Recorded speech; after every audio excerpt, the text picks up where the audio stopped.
I came across Lights Out like most people did on my social media, and obviously it was a viral short that went crazy popular all across the internet.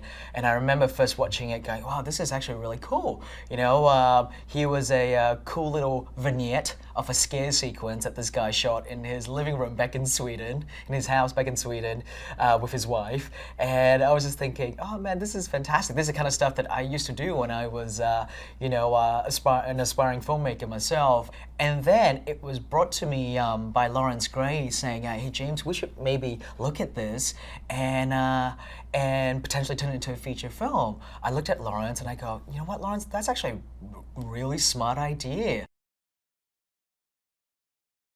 One of the things as producers is it's always a challenge to try and find, you know, directors that understand how to sort of construct scare scenes and to construct sort of tension and suspense, and, you know, trying to find new ways to do it.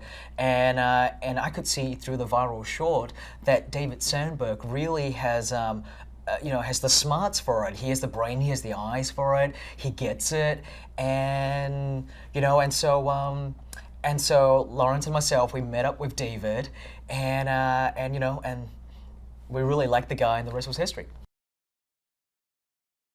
Before David directed the Lights Out feature, he was just, you know, he was just a guy, you know, living out of Sweden, in Sweden, you know, doing some VFX stuff, doing some editorial stuff, but, you know, shooting a lot of like little small videos on his YouTube page.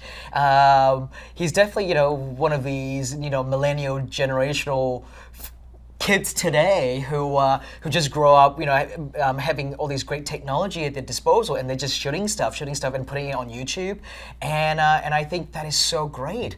I think you know, in today's world, there's really no excuse why no one would just pick up a camera and just go make something if they have aspirations to want to make movies, you know, or act in movies. You know, just get a bunch of friends together and do it. And David really is a reflection of that that new sort of culture that we have today. And so, you know, and so it paid off big time for him. I think one of the great things that the concept really plays upon is that universal fear that we all have. We're all terrified of the darkness.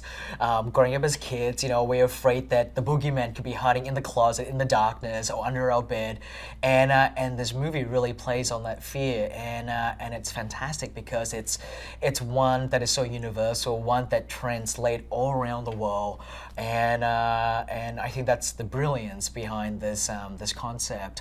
And so, you know, as a producer, myself and Lawrence, one of the things that we tried to do is give David the freedom to be able to shoot the movie that he wants to make. And you know, and for myself, having, you know, a bit of experience in the horror genre, I try to just, you know, kind of steer him, you know, in the right direction, give him all the guidance he needs. But at the end of the day, it is his movie, and we just want to support his vision for it. And I think, you know, he did a terrific job. Hey, horror movie fans! Did you know that Saw was filmed in only 18 days? There are no exterior shots in the film because production couldn't afford them. Click here for more scary videos and let me know in the comments below what's your favorite scary movie. Thanks for watching. Bye!